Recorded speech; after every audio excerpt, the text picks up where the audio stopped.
Well, thank you so much for joining us today, Kate Sutherland.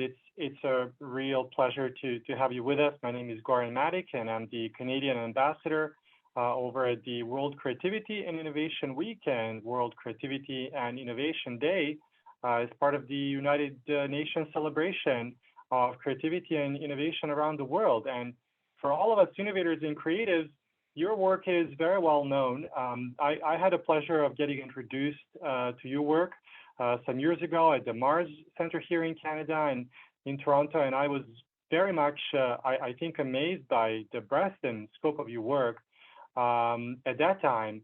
And since then, I know that your work has undergone what seems like a lot of really fantastic evolution, and there's been a kind of an enhanced focus on inner work.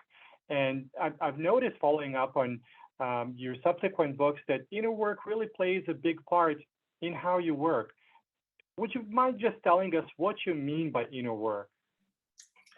Thank you so much for the question, Goran. It's I had that, like, how do I say it succinctly, was an issue when I was writing my books. And so I used inner work to create a definition of inner work. And this is what I got. Inner work is ways of working that are interior, based in intention, intuition, perception, and consciousness. So it's it complements our normal way of working, more rational, linear personality, logic. It's not a replacement for that. It's a beautiful complement of tapping into our inner knowing, inner ways of working. So an example would be shifting from seeing the glass half empty to seeing it half full. Or that would be like a shift of perception, a shift of intention, the shift from seeing no possibilities to possibilities, from sourcing from fear, which we often do, to love. Those kinds of shifts are, I would call, inner work shifts. Wow, thank you so much for this definition. It sort of brings a smile to my face because, you know, for all of us that are working with innovation and working with creativity and trying to help organizations and communities kind of unleash their inner genius for group work, as per the title of one of your brilliant books, you know, we often find, I think, that these types of issues occur, that you know, we find ourselves sort of being in a situation where we can benefit from going a little bit deeper, working a little bit more on the interior, because as we keep on doing so, it seems that we have more and more to offer to our colleagues, to our partners, to our communities. And I really appreciate this definition and sort of your reflection on that. How did you first start working this way? How did you discover this work? This is just so interesting. I thank you. I just want to so acknowledge your naming of this being a way of going deeper. And I think we start with ourselves. And for me, I had an initiation at the Finhorn Foundation in 1990. I was introduced to a practice called intuitive writing. And later that day, this challenge came, an inner voice came. I've had it twice in my life. It said, you need to have a daily practice. And what will it be? And so I took a moment to what we call tune in, which is a kind of just listening, asking that question, what will it be on the inner? And what came was for me to write using intuitive writing for 20 minutes a day for a year. And wow.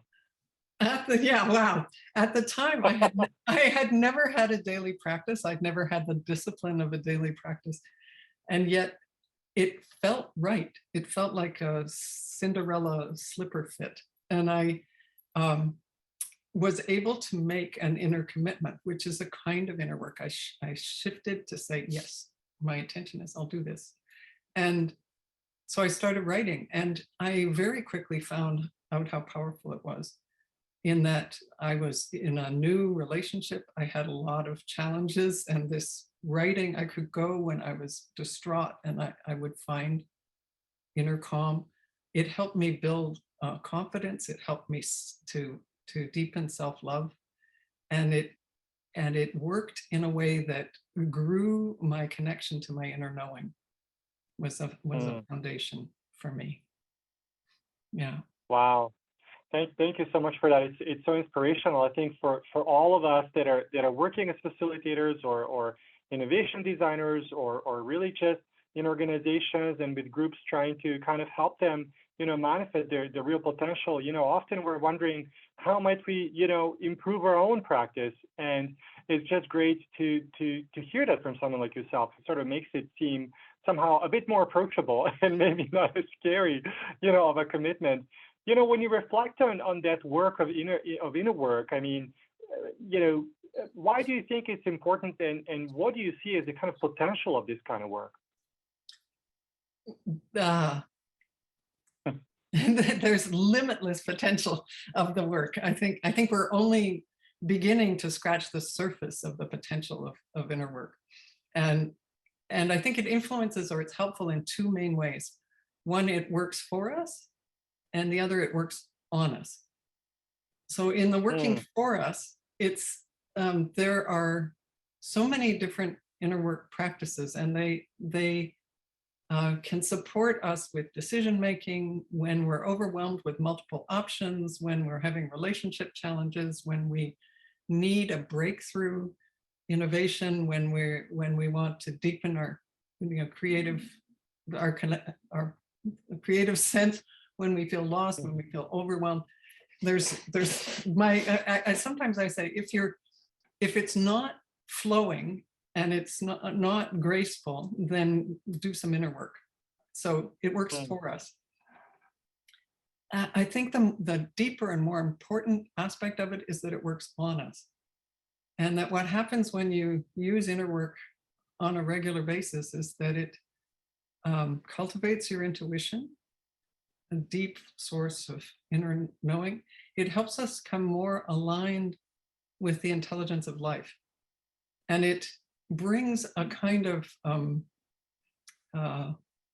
it brings flow, it brings grace. It helps us come into connection with what's most essential, with our groundedness. It cultivates resilience. I mean, so all of these pieces that are so important, both how it works for us and how it works on us at this time now of enormous challenge and change, locally, globally, at all levels, where we need to reinvent how humans are on the planet if we're going to be able to live in the more beautiful world our hearts know is possible, to quote Charles Eisenstein. So I believe that inner work is unbelievably important. I'm really glad for this support to share it. Wow, this is such a great invitation, and thank you again so much for sharing that. It reminds me of something actually that happened in my own experience. Prior to started doing work in design, I was in kind of engineering and software and systems engineering and kind of architecture work. And in that world, everything was kind of viewed as a blueprint. And in 2012, when I started doing graduate work in design, I started, attending the OCAD University Strategic Foresight and Innovation Program. I started looking around for other examples of kind of what design is and how creativity might work, and what's out there, who's done it before. I remember I came across this article from not one of the founders of IDEO, but one of their, I think, first-time employees. And this person had a very curious paper, and they were talking about the importance of intuition in design. And as someone with a previously kind of exclusively kind of technology mindset, I'm thinking of myself as a kind of recovering technologist.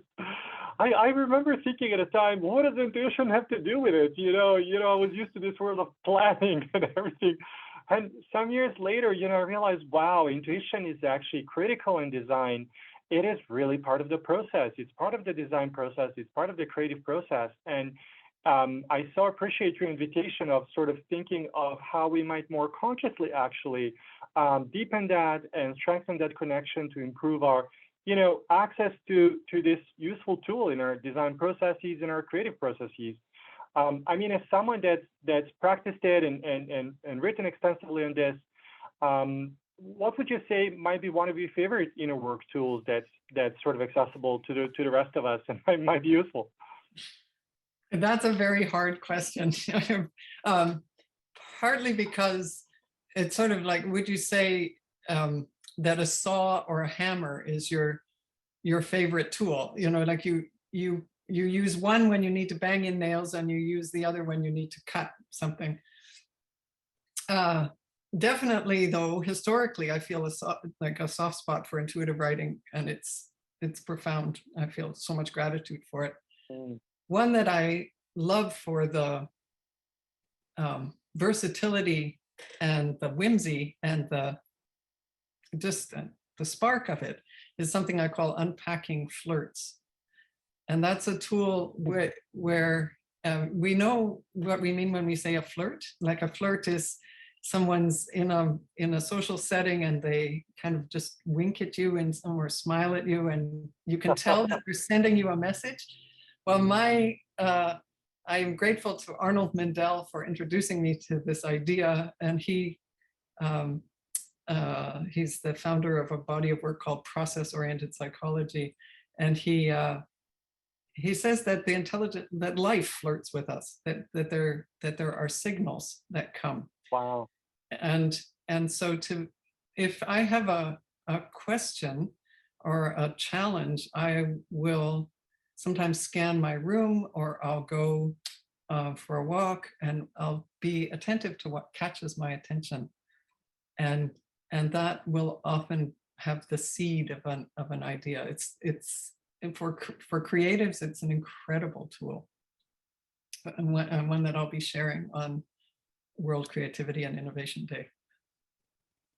Wow, this is such a powerful invitation, I think, for us to attend your session at the World Creativity and Innovation Day. And frankly, for me, I'm going to redive back into your works, because there's so much here I feel that we can impact further. That's probably beyond the scope of this just brief conversation, although I know you will do a lot more as part of your celebration at the World Creativity and Innovation Day. This has been just so wonderful. Is there anything else you'd like to add? Anything else you'd like to leave us with? Well, I want to thank you, Goran, for helping me share about inner work. I feel really deep, heartfelt gratitude to you. And I want to invite you and everyone watching into a vision, which is the notion that inner work is as universal as cooking pots. Wow. That it's available to everyone, that people know about it, you know, that it is shared widely, and that people honor their own inner work already too.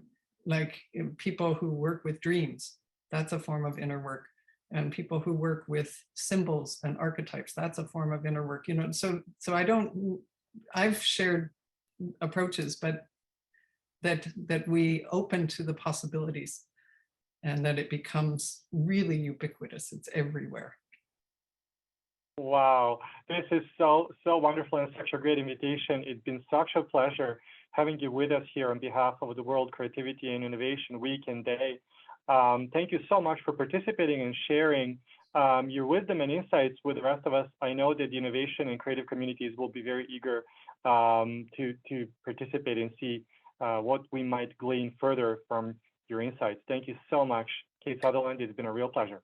Thank you, Goran Matic. Equally a deep pleasure. Thank you.